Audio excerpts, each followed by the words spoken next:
As the Chair alluded to, my name's Dave Hollies. I'm a Detective Inspector with West Midlands Regional Organised Crime Unit. I'm responsible for Cybercrime Unit, Dark Web Operations Team and Technical Intelligence Development.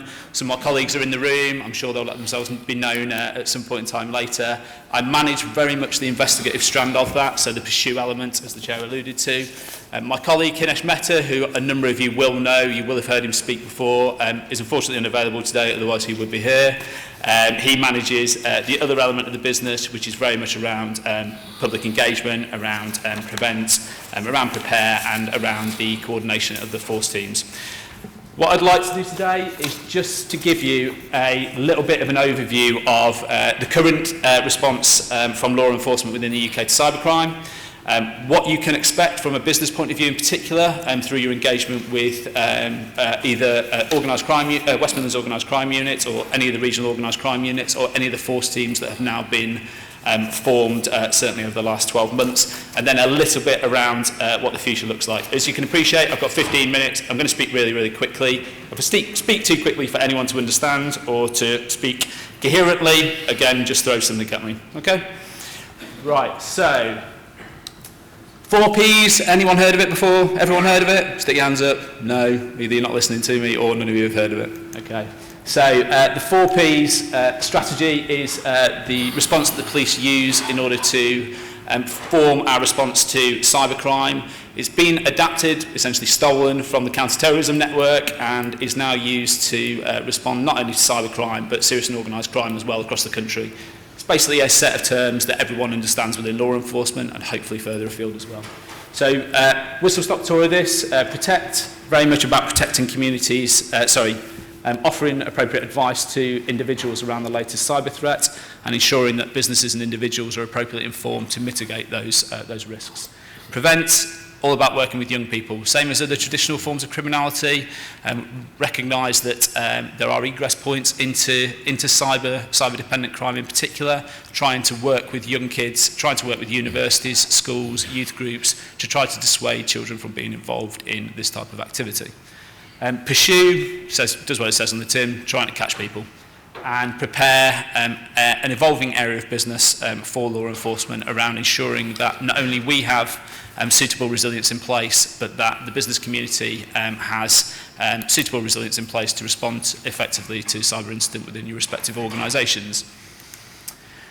What does the structure look like at the moment? A little bit of a potted history. So pre-2014, nothing existed within policing really with regards to a response from cybercrime. Aside from a few areas, I think there were 3 of the 43 forces across the country that had any form of cyber capability. Fast forward 6 years, significant investment through the National Cyber Security Programme. You now have representation within each of the 9 regional organised crime units.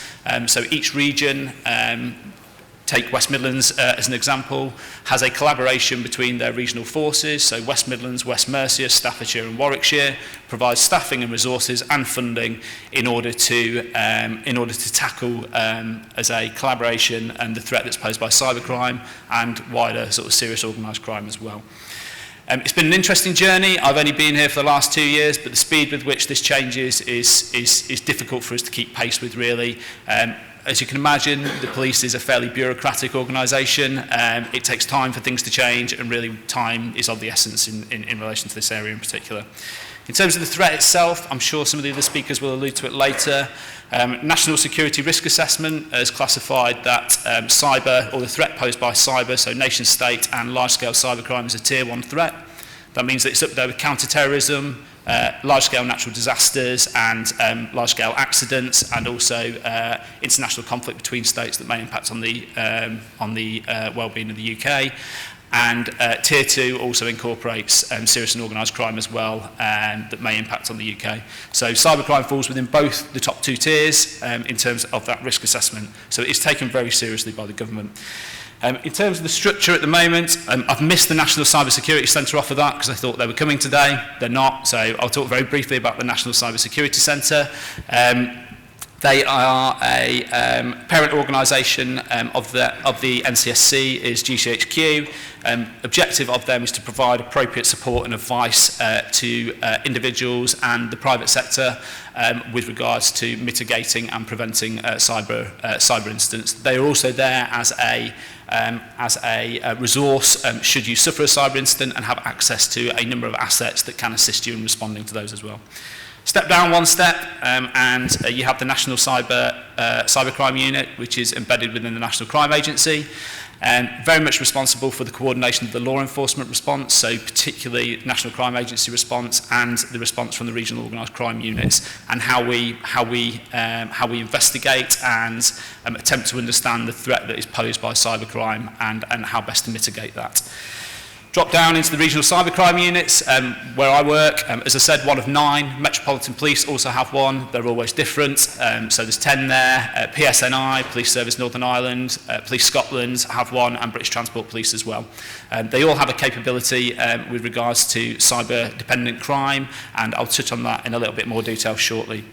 Step down one step further and you're into the 4 cybercrime units. So every one of the 43 police forces across the country has a capability with regards to cyber-dependent crime. So same as any other crime, you could essentially go to your front office of that respective police force, report the crime, and it would hopefully, by hook or crook, find its way to the individuals within those respective departments.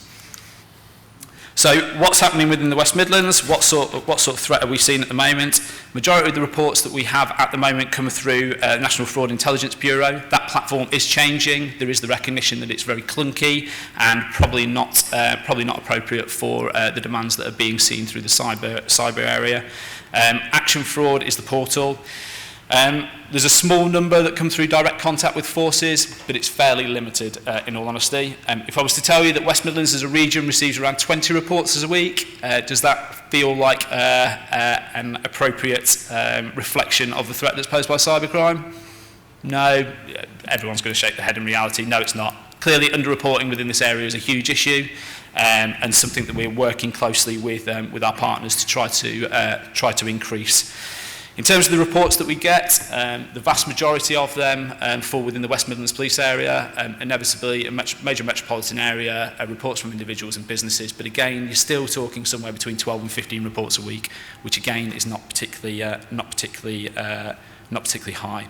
In terms of those 20 reports, probably 50% of those are representative of individuals with some form of mental illness, so we work really closely with partner agencies within health, and working within the community to try to ensure that those individuals get the appropriate support to address any of the issues that they may have.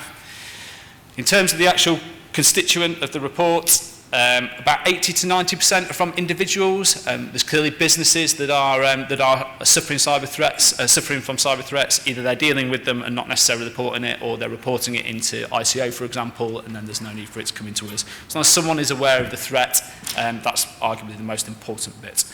At the moment, from a business point of view, I've seen a few of the stands outside. Ransomware's plastered all over it. It's clearly the topical threat at the moment.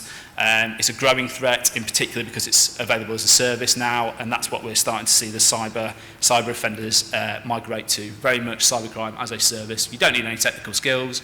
You can go into the clearnet or the dark web, and you can pay for it as easily as you would pay for insurance. I'm just going to touch very briefly, really briefly. I've got 9 minutes, so I've got 6 minutes left on the 4 areas of the 4P strategy. So pursue exactly what it says on the tin. Within the regional cybercrime units, you have specialist capabilities around forensics, around incident response, and around investigation and intelligence generation.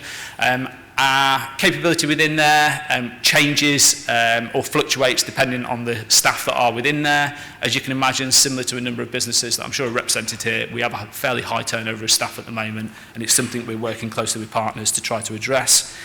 The core role for us is the targeting of offenders engaged in CMA offences. As I alluded to, we do have a dark web capability which is very much focused on commodity suppliers within the dark web, and also an intelligence capability to try to generate the intelligence in that area.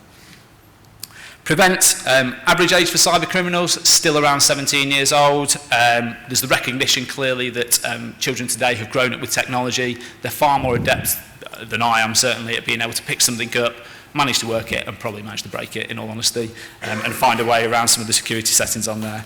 Clearly, this is all about, from our point of view, engagement with schools, universities, charities, and trying to improve the understanding around the Computer Misuse Act and when you are entering the territory of committing an offence. The reality is most people who commit CMA offences, Computer Misuse Act offences, don't realise they are doing it. Simple as.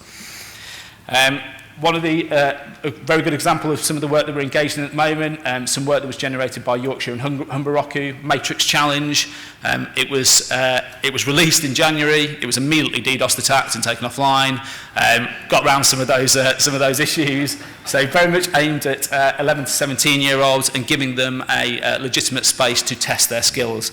Gives them some exposure to sort of Python coding, steganography, and basic stay safe mechanisms that are online. It's a competition, so it's ran from January to through to this month, and the finals are being hosted in London. So each region will have a representative who has performed well to compete. So that's just a very brief example of some of the work that we're engaged in from that side.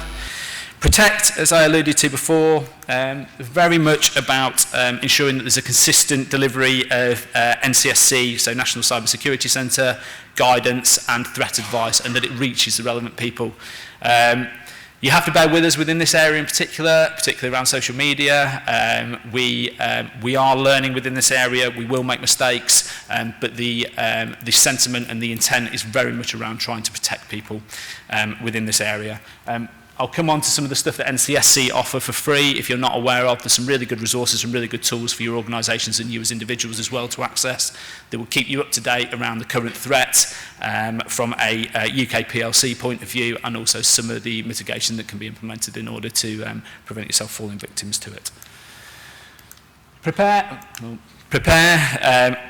a very relatively new area of business for us. It's very much in its infancy at the moment. It's very much around making sure that not only ourselves as a law enforcement representation have effective resilience in place, i.e. we have appropriate staff, we have appropriate training programs in place, but also predominantly aimed at your SMEs, so your small medium enterprises across the country, to ensure that they can reach the relevant resources probably in a timely and costly manner.